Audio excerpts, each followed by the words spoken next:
Na na na na na na na na na na na na na na Beckman. Ow! Crap. Na na na na na na na na na na na na na na Beckman. It's Beckman time.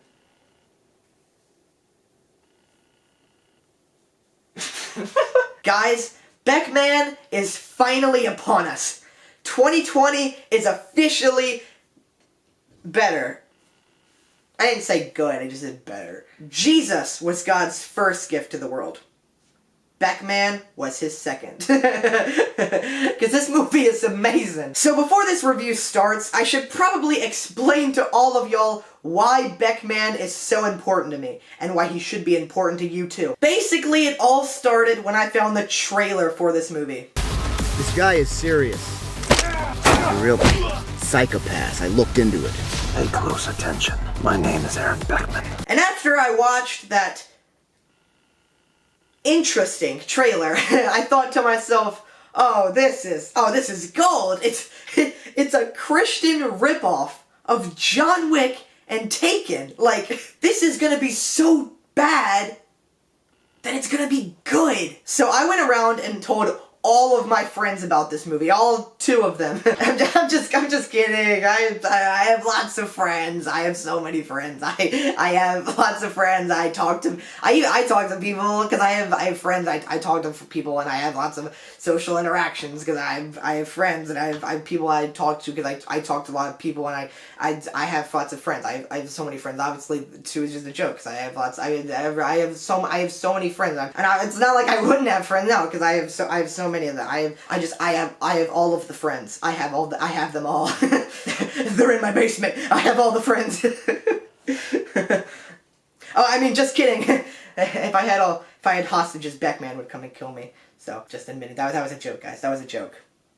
Also the 2 friends thing. That was also a joke because I have so many. So for the last month, me and my friends had this running joke that we were all so excited for Beckman. I was so excited that I even drew a picture of Beckman, and to be honest, it looks 10 times better than anything I drew in cart class. So when the 22nd rolled around, I was ready to watch this glorious film. I was so excited, I didn't even rent the movie. No. I bought the movie. With my mom's credit card. Yeah. And the numbers to that card are 5. And on that fateful Tuesday night, I sat down ready to laugh and rip this terrible movie to shreds. But then, something happened. I had a revelation. Give me a revelation.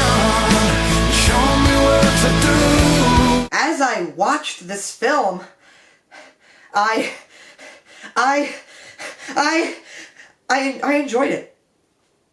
I actually liked it. When I told my friends, they thought I was lying. But I'm dead serious. I actually liked this movie. I thought it was decent, which is really surprising. So let's just go ahead and dive right into my movie review for Beckman. Oh, I'm sorry. I mean, Beckman! The best way to describe Beckman is it's John Wick, but the only F word is faith. Okay, so I just want to kick off this movie review by talking about the action in Beckman. Now look, do I think it's perfect?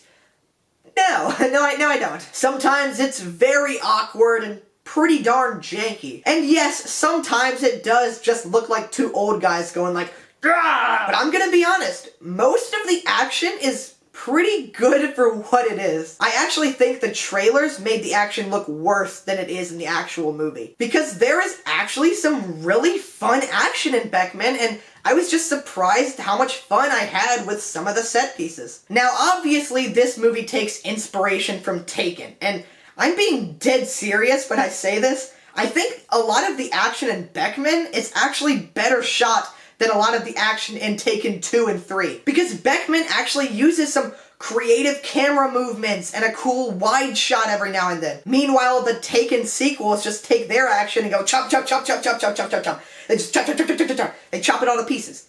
They're chop, chop, chop, chop, chop. They're like little ninjas. When they get into the editing room, they're just like chop, chop, chop, chop, chop, chop, chop. Oh man, this is gonna be a long video. Also, guys, get this. Some of the action scenes have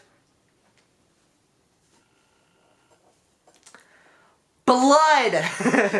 but like blood. Like there's blood in this movie. Like maybe this is actually an impure flicks. But no, seriously, they hide it in the trailers, but there is actually some real gritty violence to this movie, and I really like that, even if some of the blood effects are sometimes a little pretty bad. But yeah, I think the action is actually really solid, and even though it wasn't always perfect, I really enjoyed it. Also, the director, Gabriel Sabloff. Gabriel Sabloff. That is a fun name to say. Gabriel Sabloff! Sabloff! Gabriel Sabloff! Gabriel Sabloff! Gabriel Sabloff! Gabriel Sabloff. But yeah, as much as I would like to spend the rest of the video trying to find cool ways to say Gabriel's name, I'm just gonna move on. But I actually think that Gabriel Sabloff, coolest name ever, actually did a good job directing this movie. Usually Christian films are shot so plain, but this director actually has some style, and I really like that. It actually feels like there's a director with a vision, and it's not just shot, reverse shot, shot, reverse shot, montage. Like, thank you, Gabriel, for actually putting some style in the way you shot this film. It's just so rare to see a Christian movie that actually has some style, and I really appreciate that. And speaking of style, the story is even told in a stylistic manner, because the movie is broken up into 7 chapters. Because 7 is God's favorite number. And yes, sometimes this stylistic chapter form does make the movie feel very clunky, but at the same time, it's doing something different, and like, Christian movies don't usually do that. So while it didn't always work, I'm really glad they at least tried something new. Now, obviously, the pitch for this movie was, what if John Wick and Taken except Christian? Yeah! And unfortunately, Beckman relies way too much on those other movies as a blueprint for this movie. So at times it does feel very familiar because it's taken the story beats from those other movies and just going, oh, but wait, it's different because this one's Christian. And that definitely does hold it back, because I would have loved to see a lot more creativity from this film. The movie's beginning is also way too sloppy, because they have to do this past action scene, and then they have to quickly rush over Beckman getting saved, and then quickly go into a montage, and then they also have to set up Beckman's character and the daughter, and all of that makes the opening minutes of this movie feel very rushed. And it even says a year later, and then like 2 minutes later it goes, another year later. Like, they needed more time to really flesh out the opening of this movie. Now, the big question me and all my friends had going into this movie was, if he is a Christian, why is he shooting all the people in all the people in the face? Because usually Christians don't usually do that. They usually they try not, they don't really do that much.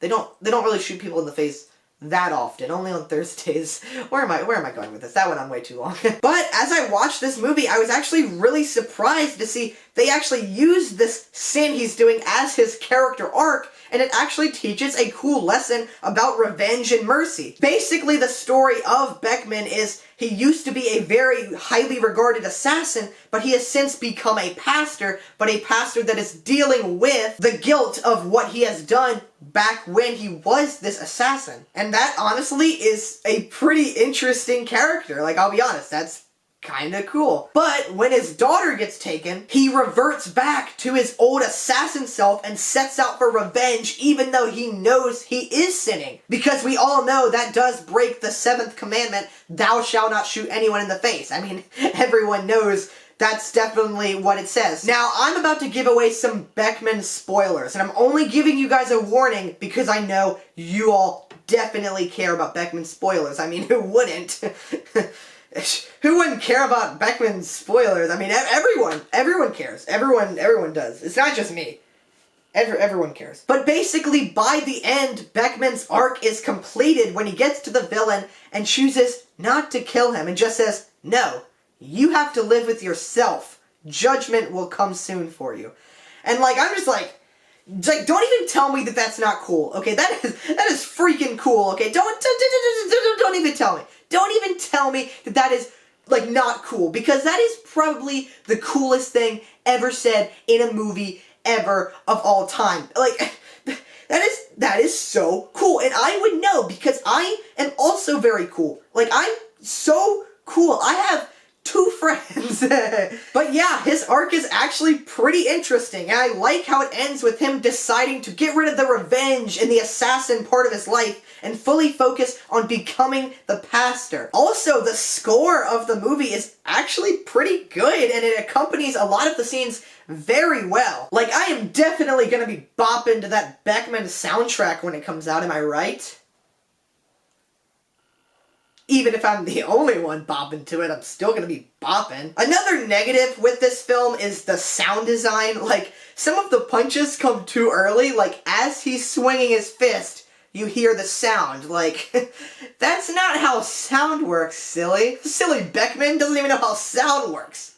Or maybe, like, he punches so fast at the speed of light that, like, you don't, it's like thunder, like, you don't hear it till after he already strikes. Oh my gosh.